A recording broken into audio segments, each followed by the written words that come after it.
Hello viewers, welcome to my channel. इस video में हम पढ़ेंगे चैप्टर नंबर फर्स्ट एक्सरसाइज 1.2 का question number 3। Find the LCM and HCF of the following integers by applying the prime factorization method. तो हमने क्या करना है, एलसीएम और एचसीएफ दोनों निकालने हैं। इसमें क्या करना है, हमने प्राइम फैक्टराइजेशन मेथड अप्लाई करना है और वहां से हमने एलसीएम और एचसीएफ निकालना है। तो हमारा नंबर 1 पार्ट है इसका 12, 15 एंड 21। तो इसका क्या करेंगे, हम इनके फैक्टर कर देंगे।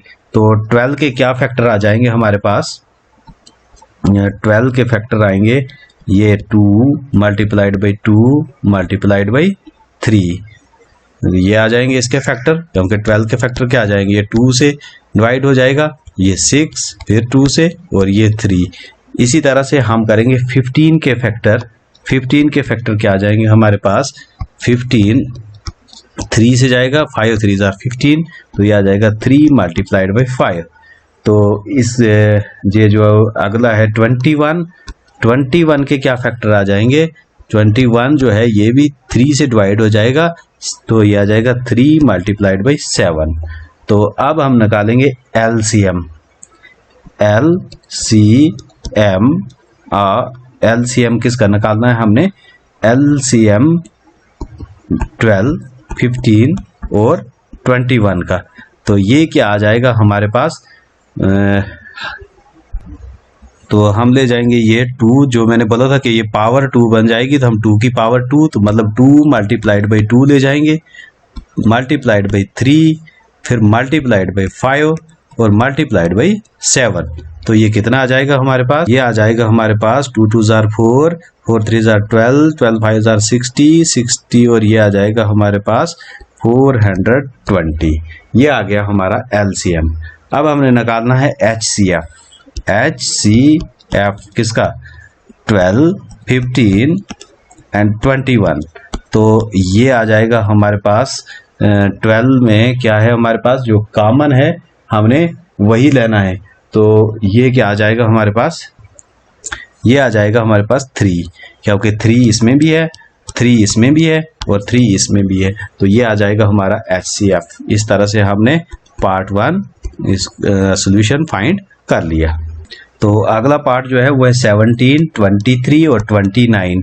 तो अगर हम इनके फैक्टर कर लेंगे तो क्या आ जाएगा, 17 के फैक्टर जो हैं वो क्या आ जाएंगे, 17 मल्टीप्लाइड बाई 1। क्योंकि 17, 23 और 29 तीनों जो हैं ये प्राइम नंबर है हमारे पास। तो इनका सिर्फ फैक्टर जो होगा ये 1 के साथ ही, या फिर इटसेल्फ जो है नंबर खुद जो है उससे डिवाइड होंगे, या फिर 1 से डिवाइड होंगे। तो फैक्टर भी उनके वही बनेंगे। तो 23 इज इक्वल टू आ जाएगा 23 मल्टीप्लाइड बाई 1।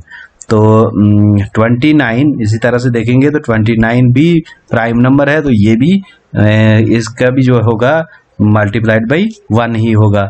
अब हम निकालेंगे अगर एचसीएफ निकालेंगे किसका, 17, 23 और 29 का। ये आ जाएगा हमारे पास कॉमन क्या है, 1, तो यह 1 आएगा। तो एलसीएम अगर निकालेंगे, एलसीएम किसका, 17, 23 और 29 का, तो ये आ जाएगा हमारे पास, इन तीनों को मल्टीप्लाई करना पड़ेगा, 17, 23 मल्टीप्लाइड बाई 29। तो इसको अगर हम मल्टीप्लाई करेंगे तो ये आ जाएगा 11,339। ये आ जाएगा इसका आंसर।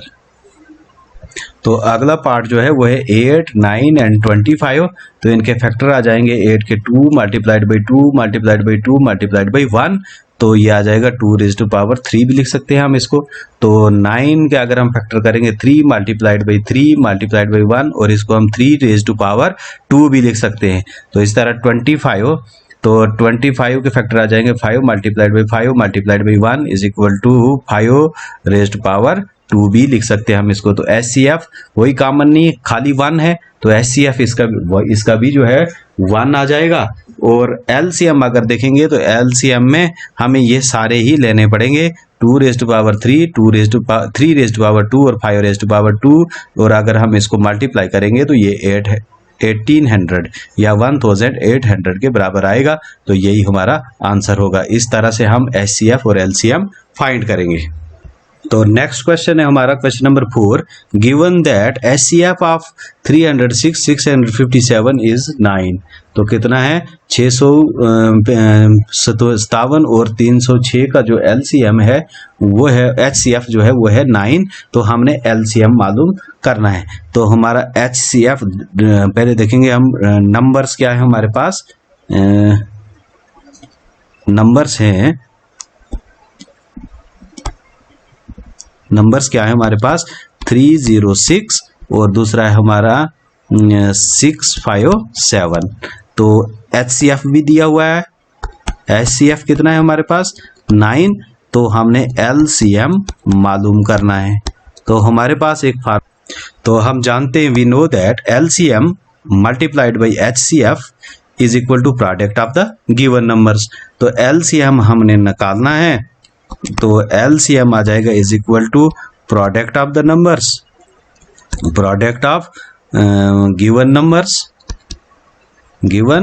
नंबर्स। तो डिवाइडेड बाई ये आ जाएगा हमारा HCF। तो नंबर्स हमारे पास दिए हुए हैं। तो ये आ जाएगा 306 मल्टीप्लाइड बाई 657 डिवाइडेड बाई 9। तो ये अगर हम इसको डिवाइड कर लेंगे 9 1 जार 9, तो 9 3 जार 27, तो या 36, तो 9 4 जार 36। तो अगर हम इसको मल्टीप्लाई करेंगे तो ये आ जाएगा हमारे पास इसके बराबर 22,338 के बराबर। ये आ जाएगा हमारा LCM।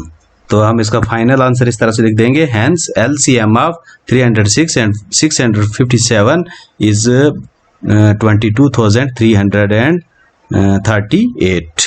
तो ये आ जाएगा। इस तरह से हम इस क्वेश्चन को हल करेंगे। तो नेक्स्ट क्वेश्चन है हमारा क्वेश्चन नंबर 5। तो check whether 6 raised to power n can end with the digit 0 for any natural number n।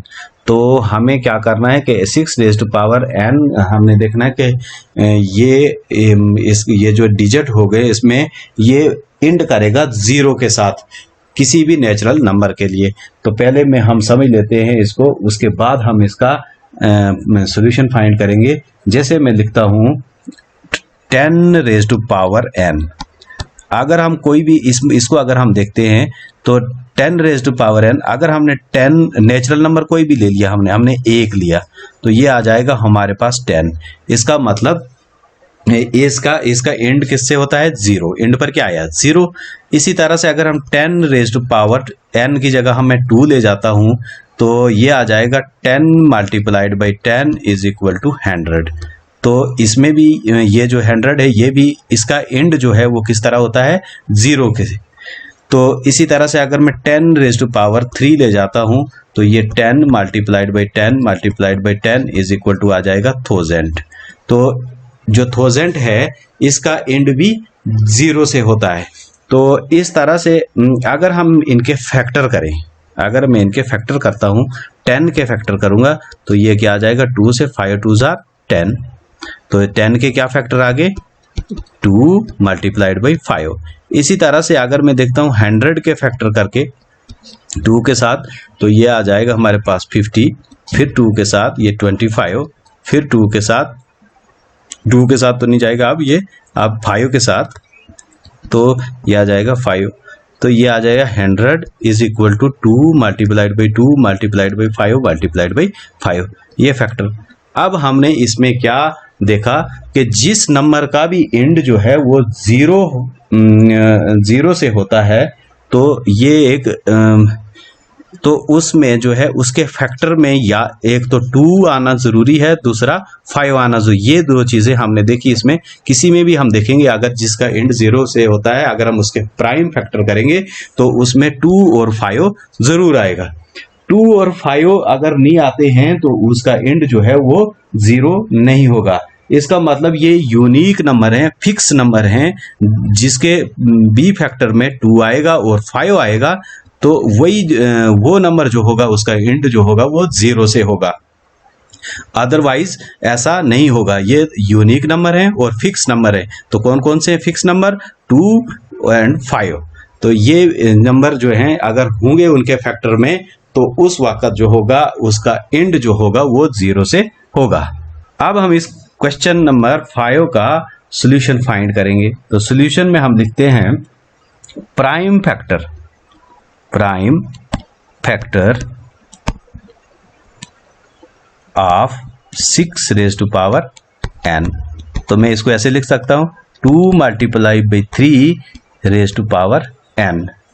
तो इसमें कोई 5 नहीं आया, मतलब 5 इज नॉट 5, 2 आया लेकिन 5 नहीं आया।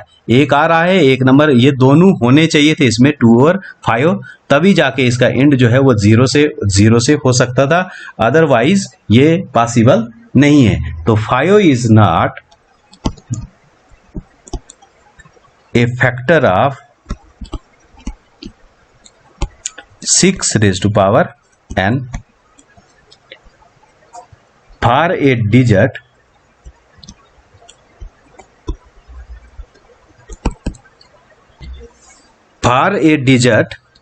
end with 0 must have 2 and 5 as prime factor. Therefore 6 raised to power n cannot end with the digit 0. तो मतलब कहने का है कि हम ऐसे लिखेंगे इसको कि 5 इसमें फैक्टर में 2 तो आ रहा है, 5 दोनों आने चाहिए थे, 2 एंड 5, लेकिन 2 आ रहा है 5 नहीं आ रहा है। तो इसलिए 6 रेज़ टू पावर जो n है ये एंड कभी भी इसका 0 नहीं हो सकता है। अगला क्वेश्चन है हमारा question number 6। Explain why 7 multiplied by 11 multiplied by 13 plus 13 and 7 multiplied by 6 multiplied by 5 multiplied by 4 multiplied by 3 multiplied by 2 multiplied by 1 plus 5 are composite number. तो हमने इनको देखना है, ये दो नंबर हमारे पास दिए हुए हैं कि ये कंपोजिट नंबर हैं या नहीं है। तो पहले मैं आपको बता देता हूं कि प्राइम नंबर हमने पढ़े थे। प्राइम नंबर क्या होते हैं? प्राइम नंबर जिनके फैक्टर क्या हों, या तो वो खुद से डिवाइड हों या फिर वो 1 से डिवाइड हों, तो उनको बोलते हैं हम प्राइम नंबर्स। जैसे हमारे पास 2 है, 3 है, 4 है, 4 नहीं 3 है, 5 है, एटसेट्रा। तो कंपोजिट नंबर क्या होंगे? कंपोजिट नंबर होते हैं जिनके 1 और इटसेल्फ के अलावा भी फैक्टर हो, मतलब उस नंबर और 1 के अलावा भी फैक्टर हों। जैसे हमारे पास 4 है, 4 के फैक्टर हमारे पास आ जाते हैं 2 मल्टीप्लाइड बाई 2, इसको ऐसे लिख सकता हूँ। और दूसरी एग्जांपल है हमारे पास 6 को मैं 2 और 3 लिख सकता हूँ।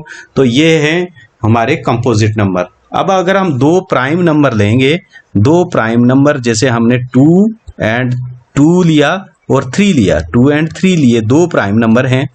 तो इसके अगर हम देखेंगे फैक्टर, तो 2 के फैक्टर क्या आ जाएंगे? 2 मल्टीप्लाइड बाई 1। इसी तरह 3 के आ जाएंगे 3 मल्टीप्लाइड बाई 1, 3 एंड 1। अगर हम इनका HCF देखते हैं तो HCF क्या आ जाता है इसका? 1। मतलब प्राइम नंबर का HCF जो आएगा वो 1 आएगा। तो कंपोजिट का प्राइम नहीं आएगा, 1 तो नहीं आएगा। इसमें क्या है, जैसे 4 के हमने फैक्टर लिए 2 मल्टीप्लाइड बाई 2, तो 6 के 2 बाई 3, तो इनका अगर HCF देखते हैं हम तो HCF आ जाएगा इनका 2। तो मतलब 1 के अलावा भी इनका HCF आ सकता है, लेकिन प्राइम नंबर 2 जो होंगे उनका HCF 1 ही आएगा। तो अब हम देखते हैं क्वेश्चन नंबर 6 का सोल्यूशन। तो इसका सोल्यूशन क्या आ जाएगा? जैसे हमने फर्स्ट नंबर लिया, ये क्या है हमारे पास? 7 multiplied by 11 multiplied by 13 plus 13। तो हम क्या करेंगे, इसमें कितनी टर्म्स हैं? 2 टर्म्स हैं। ये तो एक ही टर्म हो गई अगर इसको मल्टीप्लाई करेंगे, और प्लस ये दूसरी टर्म है। तो हम क्या करेंगे, इसमें 13 जो है वो कॉमन ले जाते हैं। 13 कॉमन ले लिया हमने, फिर क्या रह गया हमारे पास? 7 मल्टीप्लाइड बाई 11 और प्लस 1, ये रह गया। तो इसको हम लिख देते हैं ऐसे 13, और ये आ गया हमारे पास 77 और प्लस 1। तो इनमें दोनों में कॉमन क्या आ रहा है? 13 जो है ये कॉमन आ रहा है। तो 13 जो होगा वो कॉमन फैक्टर होगा इनका। तो हम इसको लिख लेंगे, since 13 is a common factor which is other than 1, 1 के अलावा है ये, क्योंकि 1 किसका आता है, प्राइम नंबर का factor. Hence given number is a composite number, इसलिए ये क्या होगा, कंपोजिट नंबर होगा। अब हम दूसरा नंबर देखते हैं। इसमें भी हमारे पास कितनी है, 2 टर्म्स है, एक टर्म ये हो गई प्लस से इधर और दूसरी टर्म ये हो गई। अब हम इसमें क्या करते हैं, 5 जो है वो कॉमन ले जाते हैं, तो अंदर रह जाएगा हमारे पास 6 multiplied by 7 multiplied by 6 multiplied by 4 multiplied by 3 multiplied by 2 multiplied by 1 और प्लस 1। तो ये इनमें क्या आ रहा है, 5 जो है वो आ रहा है इनका कॉमन फैक्टर, और ये भी 1 नहीं है, इसलिए ये भी जो होगा वो कंपोजिट नंबर होगा। तो since 5 is a common factor which is other than 1, 1 के अलावा है ये, हैंस given number is a composite number. तो अब हम अगला क्वेश्चन देखते हैं। तो question number 7 is there is a circular path, there is a circular path around a sports field, एक स्पोर्ट्स फील्ड है हमारे पास, उसका सर्कुलर पाथ है। मान लेते हैं कि ये हमारा एक स्पोर्ट्स फील्ड है और इसका ये सर्कुलर पाथ है।